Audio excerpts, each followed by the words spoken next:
Good afternoon. I hope you're all doing well. This one's going to be on shotguns, the Harpoon shotgun. Now, some of you have already seen this. It's a 12-inch barrels. I'm coming out with a 6-inch barrel as well, so there'll be 6-inch and 12-inch. Rumor has it AEA is working on some shotgun barrels as well, and I want to show you the primary difference. Now, for a regular gun, this is also a shotgun.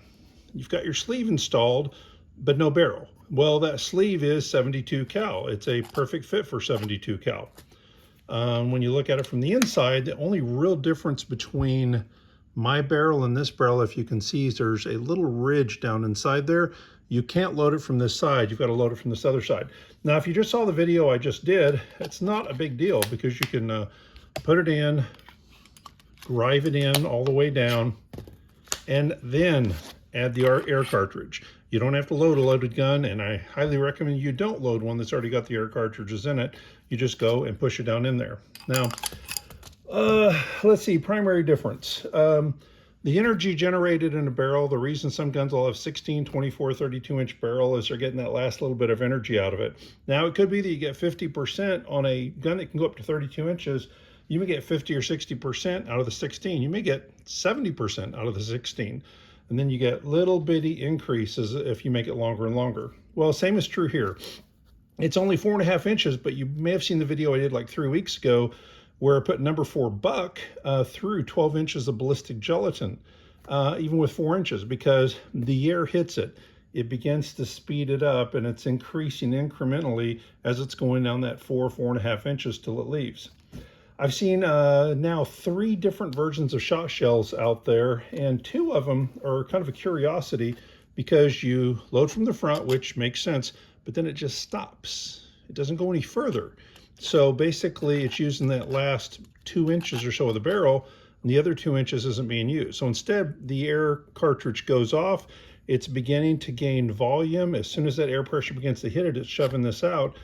My guess is you're losing a lot of the potential power if it's only sitting right here. I do recommend putting the shell further down in there if it's possible to do so.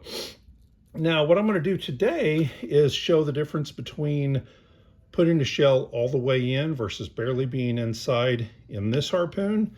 And on the 12 gauge harpoon, I'm just going to fire a couple of rounds. Now on the 12 gauge, loading it is simple enough. You could load the same way by loading it from the front and using a rod to drive it back in, but then there is no notch down inside there. It would basically just kind of fall through.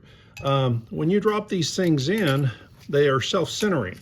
So what I do is I take the air cartridge, put it in, give it a little push, and I am down into the barrel. And I say that, and of course this one gives me a little bit of a headache. Normally they're self-centering. Normally it's a piece of cake. So that one's already in there. Get the air cartridge for that one. See, that one went in nice and easy. This one is giving me a tough time. So let's see here.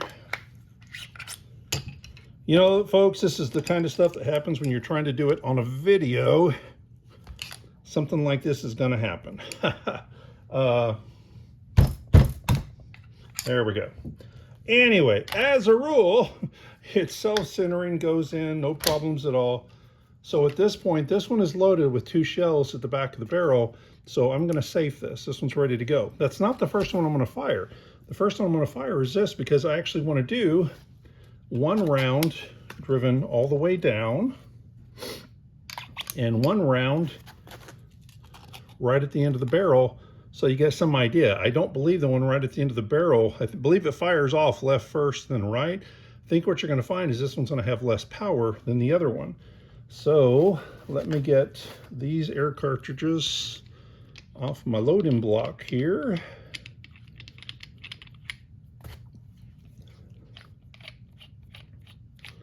There is a time saver.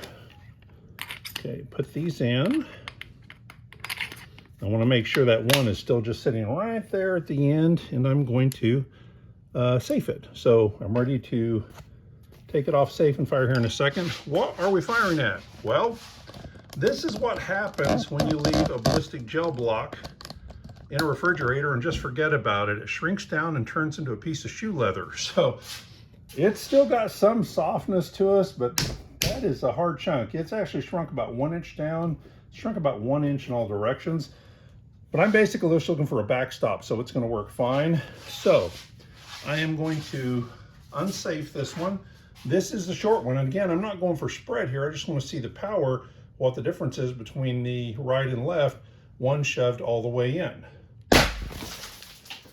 Okay, there is shot that went inside there. Some of the shot came back and said hello to me, not with any power. And I see the shell's about, 3.5 inches in there. I'll show it to you better here in just a second. Now this other one is all the way down inside the barrel. Okay. Okay, folks, it's only in videos you end up with stuff like this. So just to show you what happened here, one peppered the outside and some of the powder came back, or some of the shot came back at me. The second one is sitting right in there about 3 inches inside this rock hard piece of ballistic gelatin. I fired both barrels at the same time. That was not my intention. So you still kind of get to see what the two different ones do. There's a piece of the one that was barely in the barrel. These things are corrugated, so they rip apart. So that's part of it. It came back at me too. Oh, there's another part of it all broken up. So one of them basically didn't penetrate, which was the one that wasn't down inside the barrel. The other one went in a little ways. So the question becomes, what happens when I give it a bit more power? And since we fired the other one at double barrel, why don't we just fire this one at double barrel? See if it goes any deeper. Okay, well, obviously that was a lot more power because it kicked it back quite a bit. Let's see if we can get an angle. Well, try this again. See if I can do this without turning it off.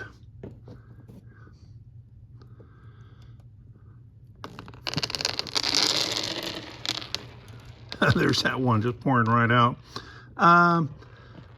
It went further. It didn't go a lot further. 2 inches further, maybe, than the shorter barrel. Oh, split that sucker right down. There's bits and pieces of it if you're able to see it, which that's kind of on me. Again, this thing's hard as shoe leather, so it just broke it up. But that's a good shot of the case. That's exactly what happens to these breakaway cases. They just shatter. So they're all in little bitty bits and pieces, and there's the shot that went in. But shot did go further with the long one. I think the furthest end's about 5 inches instead of 3, so it did go in a little bit further. So finally, there's one other thing I want to show, and that is, let's turn this back up, and let's unload these air cartridges, get the spent ones out of there. What is a harpoon without a harpoon? So 72 cal little shorty arrows. Get those down in there.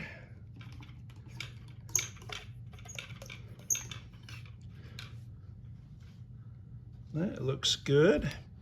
Now I laid these cartridges all down together. Let's get the two that are not spent.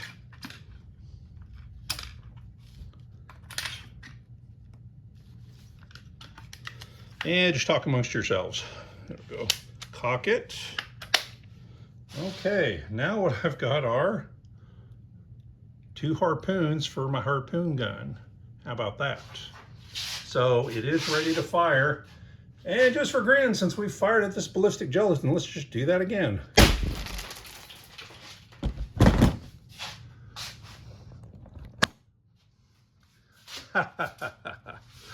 Okay, you gotta love that. So where the shot rounds, the number 8 shot round stopped at about 3 inches and about 5 inches, look at that. It actually broke one of them. 72 cal harpoons went through the hardened rock hard piece of ballistic gelatin and are fully 5, it's not, well, that one's coming out actually. They were about that far down inside this archery target. So big rock hard piece of ballistic gelatin and then well into the target. So I'm thinking the harpoon gun needs harpoons. Let's that worked out real well. Anyway, basically I just want to show that you can fire these things through the stock harpoon or a harpoon with a long barrel, coming out with a 6-inch barrel. I believe AEA may be working on a solution as well. If you have the ability to get those rounds all the way down in that barrel, if you can, especially when it's a nice short one, because as you saw, it made all the difference in the world. The one did not penetrate that was at the end of the barrel. The other one went in about 3 inches. The one with the long barrels went in about 5 inches, and the arrows, of course, went right on through and stuck well into the target. Anyway, if you have any questions about shotguns or using these things as shotguns, please let me know, and I'll be happy to help if I can. Thank you.